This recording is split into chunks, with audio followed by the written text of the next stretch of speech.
Welcome to Aadhi's kitchen. இன்னைக்கு ஒரு சூப்பரான ஈஸியான டேஸ்டியான பாகற்காய் தீயல் குழம்பு எப்படி செய்கிறதுன்னு பார்க்க போகிறோம். இது ரொம்ப ஈஸி, ரொம்ப ஹெல்தி, ரொம்ப டேஸ்டி.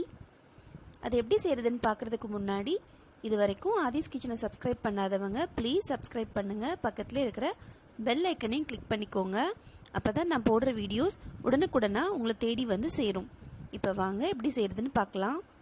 ஒரு பேன் எடுத்துக்கோங்க. பேன் நல்லா சூடானதுக்கப்புறமா அதில் ஒரு அரை தேங்காய், அரை பெரிய அளவு தேங்காயில் அரை முடி எடுத்திருக்கேன். அதை துருவி எடுத்திருக்கேன். இந்த தேங்காய் துருவல் போட்டுக்கோங்க. இதை நம்ம நல்லா வறுக்க போகிறோம். ஒரு மீடியம் ஃப்ளேமில் வச்சு ஒரு 10 நிமிஷமாக வறுத்திங்கன்னா நல்லா ப்ரௌன் கலராக ஆகிடும். கருக விட்டுறாதீங்க. நல்ல ப்ரௌன் கலராக நல்ல வாசனை வர்ற அளவுக்கு வறுத்துக்கணும். இந்த தேங்காய் இந்த கலர் வருது பார்த்தீங்களா, அதுதான் இந்த குழம்புக்கு வாசனையும் நிறத்தையும் கொடுக்கும். அதனால கொஞ்சம் பொறுமையாக பண்ணுங்க. இன்னும் பார்த்தீங்களா நல்ல கலர் மாறிடுச்சு. இந்த அளவுக்கு மாறணும். இது மாறினதுக்கு அப்புறமா இதில் ஒரு ஸ்பூன் அளவுக்கு மிளகு சேர்த்துக்கிறேன்.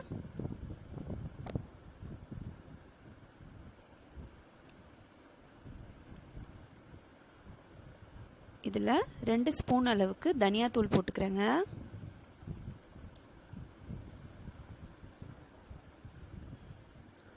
ஒரு டேபிள் ஸ்பூன் அளவுக்கு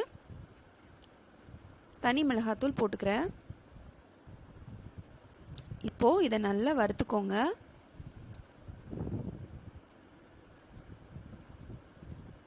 மீடியம் ஃப்ளேம்ல வச்சு வறுத்துக்கோங்க, இல்லைன்னா கருகிடும். நல்ல கமகமன் வாசனை வரும் நீங்கள் இப்போ வறுக்கும் போதே. இந்த தீயல் கேரளாவில் செய்வாங்க. அங்கே ரொம்ப ஃபேமஸ். ஏன்னா அங்கே தேங்காய் நிறைய கிடைக்கும் இல்லையா, அதனால அவங்க சமையலில் தேங்காய் நிறைய இருக்கும். ஒரே ஒரு வித்தியாசம், அங்கே தேங்காய் எண்ணெய் யூஸ் பண்ணுவாங்க. நமக்கு அந்த தேங்காய் எண்ணெய் ஃப்ளேவர் அவ்வளோவா பிடிக்காதுங்கிறதுனால நான் நல்லெண்ணெய் சேர்த்துருக்கேன். இல்லை நீங்கள் டிப்பிக்கலாக தீயல் வைக்கணும் அப்படின்னா நல்லெண்ணெய் யூஸ் பண்ணுற இடத்துலலாம் நீங்கள் தேங்காய் எண்ணெய் யூஸ் பண்ணிக்கலாம். இப்போ நல்லா வறுபட்டுருச்சு. இதோட ஒரு 1/4 ஸ்பூன் அளவுக்கு வெந்தயம் போட்டுக்கிறேன். போட்டுட்டு நல்லா வதக்கிக்கோங்க.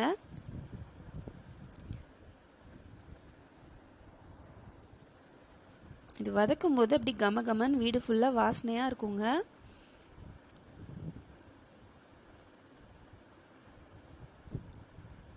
தேங்காய்க்கு வயிற்று புண்ணை ஆற வைக்கிற தன்மை இருக்குது.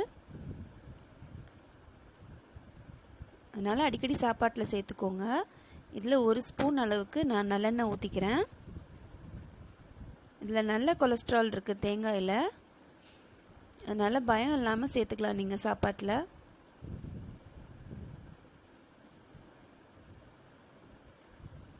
இந்த மாதிரி நல்லா வதக்கிக்கோங்க. இப்போ வறுபட்டுருச்சு. இப்போ இதை ஆற வச்சிடுறோம். அது நல்லா ஆறுறதுக்குள்ளே ஒரு பேன் எடுத்துக்கோங்க. பேனில் ஒரு 3 டேபிள் ஸ்பூன் அளவுக்கு நல்லெண்ணெய் ஊற்றிக்கிறேன். நான் சொன்னேன் இல்லையா, உங்களுக்கு கேரளா ஸ்டைல்லே வேணும் அப்படின்னா நீங்கள் தேங்காய் எண்ணெய் ஊற்றிக்கலாம். எண்ணெய் நல்லா சூடாயிடுச்சு. இப்போது நான் ஒரு 2 பாகக்காய் எடுத்திருக்கேங்க, மீடியம் சைஸ் பாகக்காய்.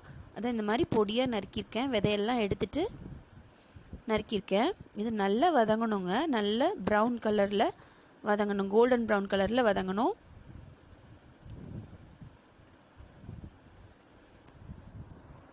அந்த மாதிரி வதங்கினாதான் உங்களுக்கு கசப்பு அவ்வளோவா தெரியாது. பார்த்தீங்களா, இந்த மாதிரி வதங்கணும். இது வதங்குற டைமில் நம்ம வறுத்ததை அரைச்சி வச்சுருவோம்.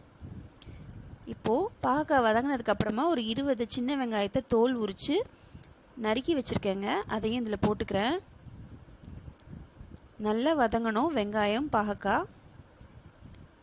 அந்த தேங்காய் வறுத்ததை கொஞ்சமாக தண்ணியை ஊற்றி அரைச்சி பேஸ்ட்டாக அரைச்சி வச்சுக்கோங்க. இதோட 4 பச்சை மிளகாய் போட்டுக்கிறேன்.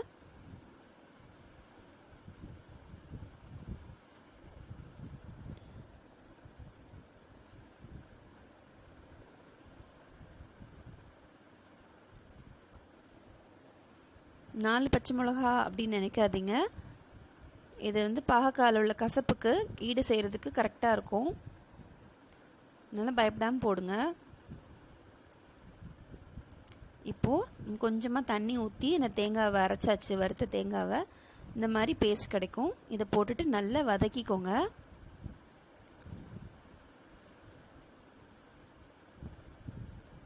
மிக்சியை கழுவின தண்ணியை இதில் ஊற்றிடுறேன், ஒரு 1/2 கப் போல். நல்லா கலந்து விட்டுக்கோங்க.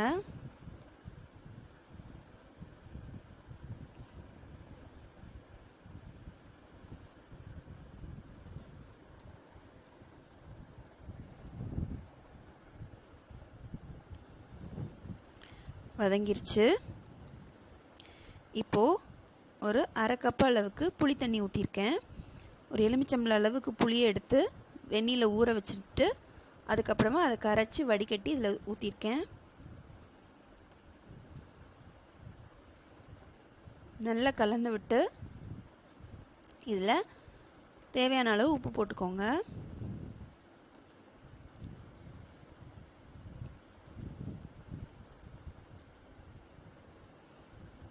உப்பு போட்டு நல்லா கலந்து விட்டுருங்க. கலந்து விட்டு ஒரு மூடி வச்சு மூடிடுங்க. மீடியம் ஃப்ளேம்லேயே வைங்க.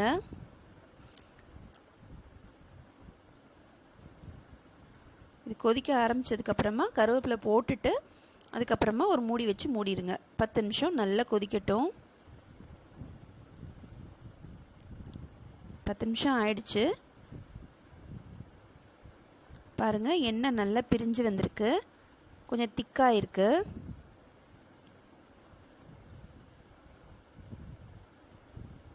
இப்போ நல்லா கலந்து விட்டுக்கோங்க.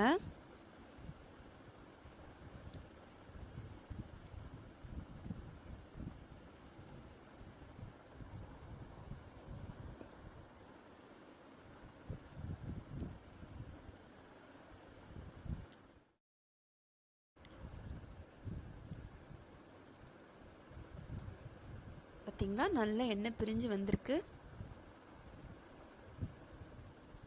இப்போது கொஞ்சம் கலந்து விட்டுட்டு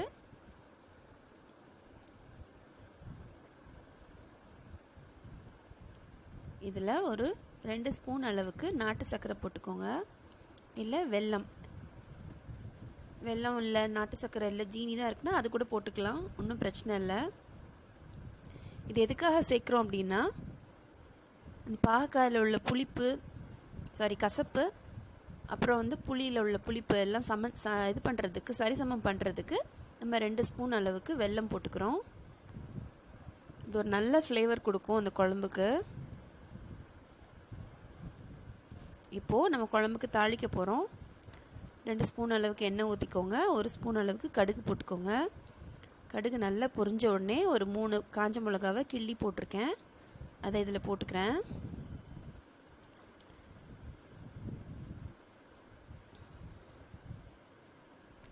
அதை இப்போ தாளிச்சதை அந்த குழம்புல போட போகிறோம்.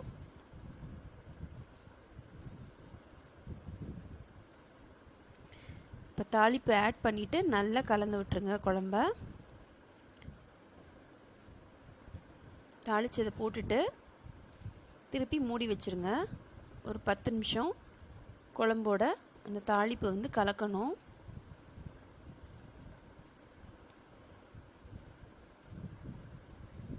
இதோட இன்னும் கொஞ்சம் திக்காகும்.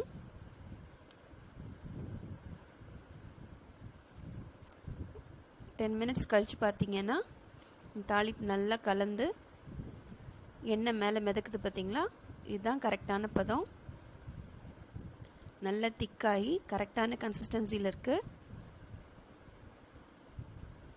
இது சூடாக சாதத்தில் போட்டு சாப்பிட்டிங்கன்னா அவ்வளோ அருமையாக இருக்கும். சில பசங்களுக்கு பசியே எடுக்காது. அந்த மாதிரி குழந்தைங்களுக்கு இதை கொடுத்தீங்கன்னா வயிற்றில் இருக்க பூச்சி எல்லாம் கெட்டு போய் அவங்க நல்ல பசி எடுக்கும். கண்டிப்பாக என் வீடியோஸை மறக்காமல் ஷேர் பண்ணுங்கள். பாய்.